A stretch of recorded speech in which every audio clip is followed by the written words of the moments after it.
தர்மபுரி மாவட்டம் பாப்பிரெட்டிப்பட்டி தென்கரைக்கோட்டை ஸ்ரீ கல்யாணராமர் கோவிலில் திருக்கல்யாணம் தேரோட்டம் விழா கடந்த 7ஆம் தேதி கொடியேற்றத்துடன் தொடங்கியது. விழாவின் முக்கிய நிகழ்வான திருக்கல்யாணம் வெகு விமரிசையாக நடைபெற்றது. பண்டிதர்கள் முன்னிலையில் ஸ்ரீ கல்யாணராமர் சீதைக்கு திருமணம் நடைபெற்றது.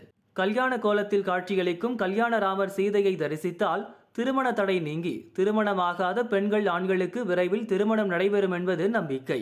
செவ்வாய் தோஷம் உள்ளவர்கள், குழந்தை பாக்கியம் இல்லாதவர்கள் வழிபட்டால் குழந்தை பாக்கியம் மற்றும் செவ்வாய் தோஷம் நீங்கும் என்ற நம்பிக்கை நிலவுவதால் ஏராளமான பெண்கள் மற்றும் இளைஞர்கள் பங்கேற்று தரிசனம் செய்தனர். தொடர்ந்து அலங்கரிக்கப்பட்ட தேரில் கல்யாணராமர் சீதை எழுந்தருளினர். ரத ஊர்வலம் தென்கரை கோட்டை, திருவள்ளுவர் நகர் உள்ளிட்ட முக்கிய வீதிகள் வழியாக சென்றது. வழிநெடுக பக்தர்கள் சுவாமி தரிசனம் செய்தனர்.